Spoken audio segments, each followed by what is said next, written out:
Hello and welcome to console.training.com's video on getting started with plugins. My name is Jonas and today I'm taking over for Alex Hughes and I'm doing a guest episode for console.training.com. So today I want to show you how you can build a small calculator as a plugin in grandMA2.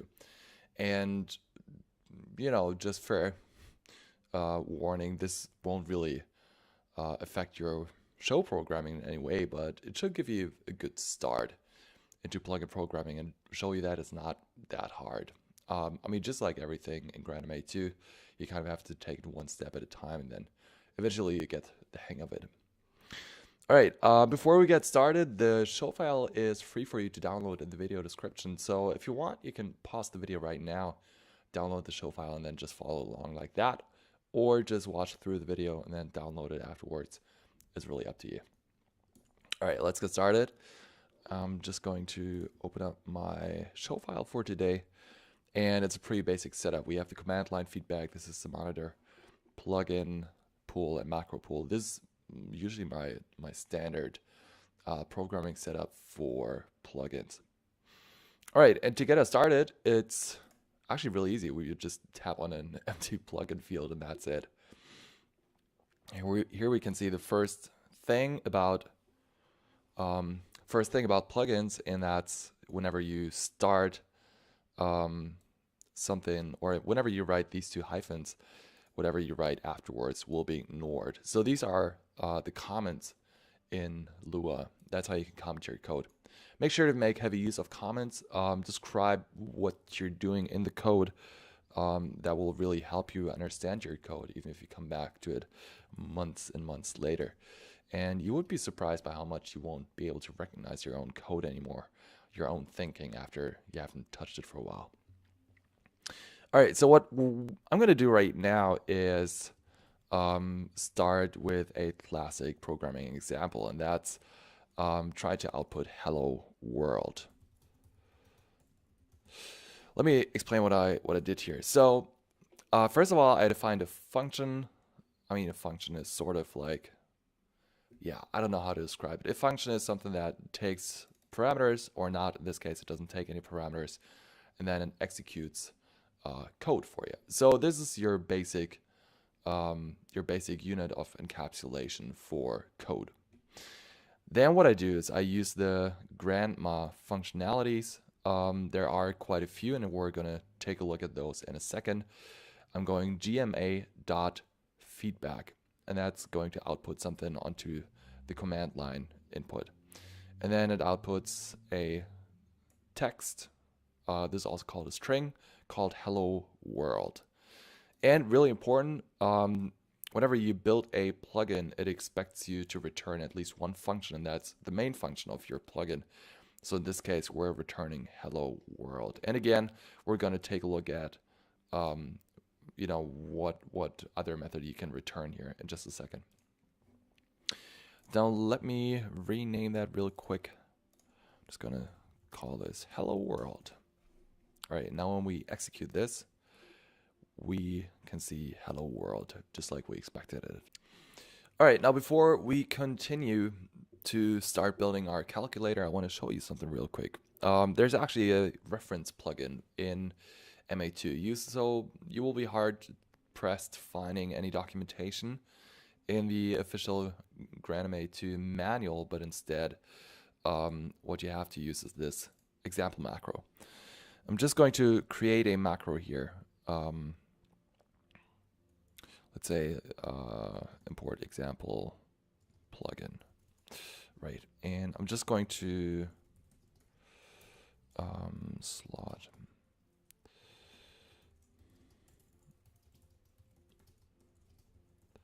So what I'm doing right now is writing a macro for this, because then you can actually remember how it's done and import this plugin for future reference. So now we're going to go import plugin.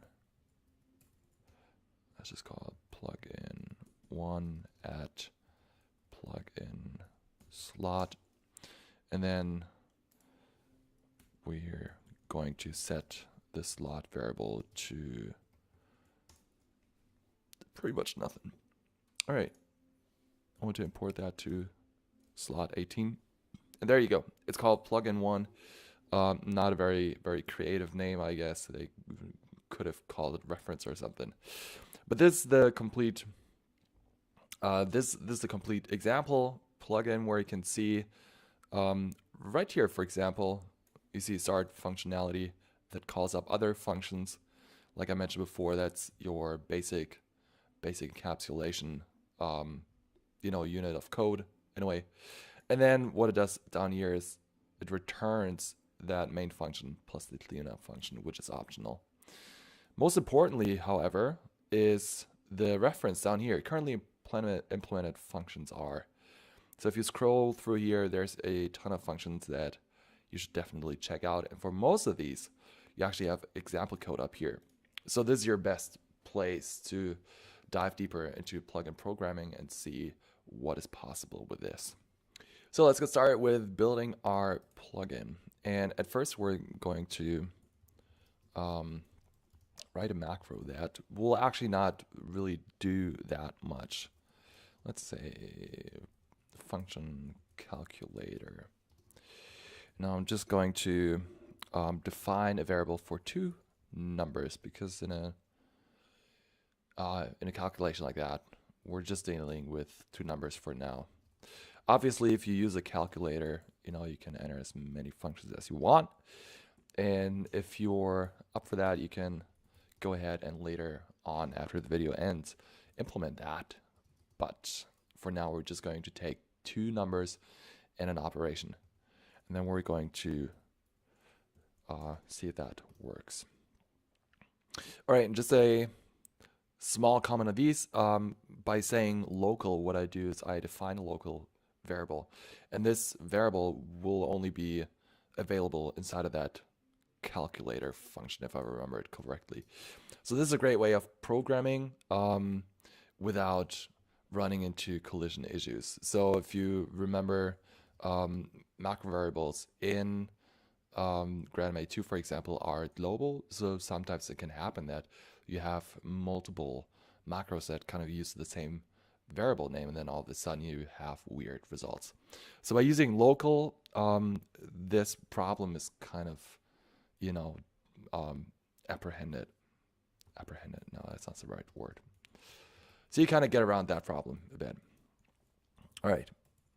Using a comment again, do the calculation already. Now I'm going to go result, and now I'm actually going to go number 1. In this case, we're just going to support, this one operation. I first want to make sure that everything works the way I expect it to be. And now what I want to do is I want to output the result. So result of, now comes something special. Whenever you have text and you want to add something to that text, what you do is use these 2 dots. So now we're going to go number 1 and then 2 dots again. Let's see. No, that's fine. 2 dots again, then directly add the operation after that. Then 2 dots again, because we want to add the second number to our output, and then 2 dots again, and then go equals, and 2 dots again, result. All right, so what did we do here? What we did is we created a output to the command line feedback window. And that's going to be a text, pretty much, which will say result of number 1, in that case 12, operation, plus number 2, 22, and then equals the result. In that case, hopefully, it's going to spit out 34. So let's save all of that. And again, I'm just taking small incremental steps here. I'm not trying to do too much. That's really important to keep yourself from doing too many new things at a time and then not really being sure which part doesn't work. That happens quite a bit. You would be surprised. So it's really important to take it one step at a time, make sure that step works before you go to the next one. So now when we go simple calculation, you can see that nothing happens. That's not good. Oh, you see what happens? That's actually a perfect example because here we forgot to return the calculator function. That's why nothing happened. So that's really crucial. And you can see right here, it works the way we expect it to. And now the beautiful part is that when I change these numbers, let's say just like that, then obviously the calculation is also going to change. But what doesn't work yet is if I change this, for example, to be a minus. Then I mean, obviously, this is still going to output an addition. So that's the next step that we should approach. So what I just did now is press Control A and then Control C to copy the complete plugin. Now I'm going to create a new plugin. I'm just going to call this simple calculation part 2.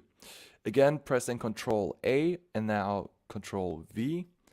So now what I did is replace the template code in this new plugin with what I copied before. All right, and now what I want to do, by the way, I'm noticing my camera looks really funny. All right, that's some really hard sunlight coming in from the side there. Sorry about that. All right, so now what I want to do is kind of decide which operation to perform based on the value of operation. So what we do for that is introduce the if-then clause. This is a standard technique in programming, and it's pretty much just executing different behavior based on conditions. So in this case, our condition is what type of operation we entered. So again, let me just type something in here and then I'll explain it to you.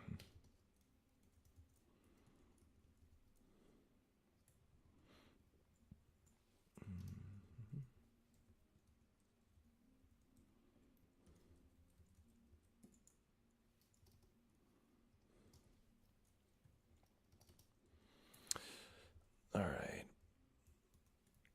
So what I just did now is move our whole result calculation into this if-then clause. And what this does is essentially only execute our calculation when the operation is a plus symbol. Now, one thing that's also worth noting is that this uses 2 equal signs. This is very common among programming languages. Whenever you have an assignment, like right up here, what we do here is assign the variable number to a new value. Then most of the time you use a single equal sign. But when it comes to comparisons, like in this case, for example, most of the time you'll have a double equal sign. And in this case, it's asking whether or not operation equals the plus symbol. You can also have other conditions here. You can ask, whoops. Okay, what just happened? Whoops. I think I broke it. Ah, dang it. All right, I'm not sure what just happened. Oh, that's not good. That's really not good. All right, let me try to oops my way out of this. Oh, thank God. Wow. All right, so point being, you don't have to necessarily ask for equal. You can ask for all sorts of things. You can also ask for not equal to this. Or if you're dealing with numbers, larger than, smaller than, larger or equal to. So in this spot, you can actually insert a lot of different options, and you can also do all sorts of funky stuff to define your condition right here. As long as this evaluates to true, then this code right here will be executed.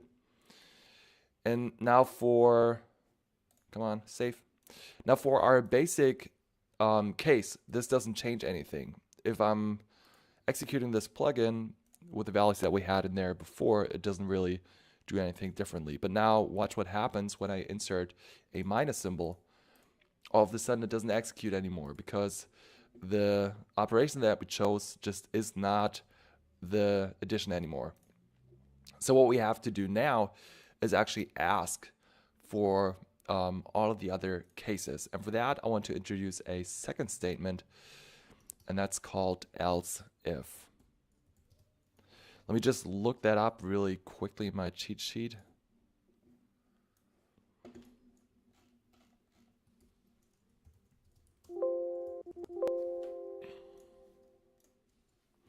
All right, so the reason why I have to look this up is because if you know multiple languages, multiple programming languages, all of a sudden you kind of start mixing syntax up. All right, else if in Lua. All right, perfect.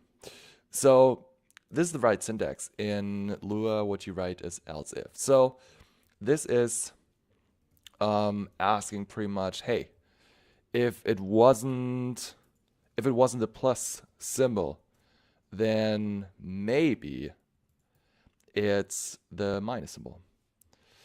And now we're just going to continue doing that, and then we're going to fill up the code. So then we have the multiplication symbol and the division symbol. All right, and now what we want to do is copy this code. Again, I'm using my arrow keys in this case and the shift key to mark all these. So to select a piece of text and then just copy and paste it by using Control C and Control V. So now what happens? Let's take a look at this thing right here. So now it executes code, but it essentially still does the adding up of the numbers. So obviously what we have to do is now change the operation in here. Let's see. So up here is a plus. That's perfect. Over here we want it to be a minus. Down here a multiplication, and then over here a division. And now this should already look quite different to before. So you see right here, now it's correctly subtracting the second number from the first. Now we have a division. Perfect. So that's exactly where we wanted to land. Now one more addition to this. If you have this string of if and else if, what you can also do is just write else. And that's really cool because now we can actually react to the operation, or rather, what we can react to is all of these conditions not being true. And since we're just checking for operation, we have to assume that the operation value didn't contain anything that we consider valid. So in this case, we're just going to give the feedback that operation invalid needs to be, let's see, plus, minus, man, I can't type. Come on. All right. So now when we enter, let's say a dollar value or percent value, the percent sign, now we can see the operation is invalid. Perfect. To complete our calculator, obviously we want to use user input because the way that this works right now is just not very flexible. So we should be able to copy this over actually. That's probably the easier way. Kind of copy, pasted the code before. So Let's call this user input, or let's call this final calculator. All right, we should be able to change the code in here. Let me just double check that. Random code change. What I don't want to have happening is that just because this is a, right. So I wasn't really sure if, you know, we create a copy of this, would this sort of still be linked to that. So it's not perfect. So now what we want to do is take user input, and I want to take a moment to kind of reflect on where we're at the moment. Now what we did so far is kind of build the logic behind it, and that's the main part of a calculator. The main part of a calculator is that the calculation works correctly. So it's really important if you write a plugin that you kind of think about where you need to start and what steps are really the important part. And that's the thing. Up until now, we simulated user input by just setting variables to a certain level. But that made sure that we don't have to enter input values all the time just to test out our code. And also it made sure that we don't deal with too many unknowns all at once, because here we know what values we have. And so if we're testing an addition, for example, of two numbers, if we just predefine these numbers, then it's not that hard to know what we expect as the outcome. So that's really important whenever you do plugin programming. Just take a moment to be sure what you really need to work, and then, you know, first make it work and then make it work better. That's really, really critical and important to understand. Otherwise, you're going to end up with a mess. And that's telling you from painful experience. All right. Yeah, I don't know why I'm even entering this. We're going to replace this with user input now. So I want to show you something cool. Let's go over and open up the reference plugin.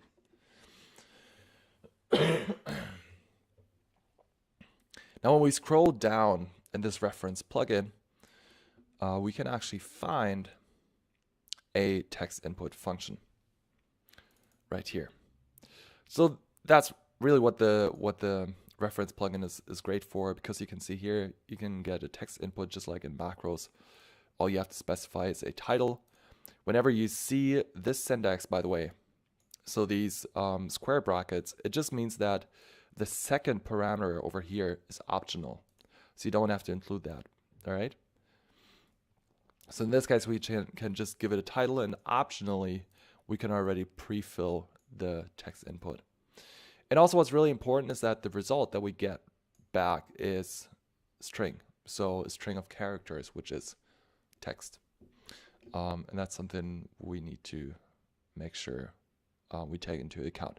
So I'm just going to, again, mark this, select this with my mouse, and then press Control-C to select it, to copy it. And now I'm going text input, enter first number. And again, what we get as a result here is a text. So we have to use a Lua function called toNumber. And that's just to make sure that we really get a number in our variable number 1. And again, I'm just taking one step at a time. We still know what number 2 is going to be and what the operation is. So we can now test to see whether or not this works the way we expected it. So I'm just going to enter 4. And now you can see he correctly used 4 as my first number. So 4 plus 1 equals 5, obviously. And random code change is still in there. Let's take that out. So now we can easily go ahead and just copy this to the second line, call this enter second number, and now one last text input for our operation, enter operation. And what we can do is we can guide the user to input something that makes sense by giving them the options that are acceptable. So let's see if that works. First, 1, enter second number. Let's go 3. And then let's do a multiplication. And there you have it. That's your calculator. Now, I'm inserting a 5th plugin right here.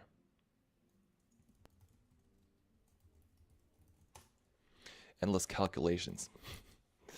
Now this is going to be your personal challenge after you've watched this video. What I want you to do is take this calculation code, and if you're up for it, if you think you can handle it, then take on this challenge. What I want you to do is extend this in a way that the user can input as many numbers as they like. So if we go and open up the calculator on a regular Windows machine, obviously you can enter 1 plus 2 plus 3 plus 4 plus 5 plus 6 plus 7.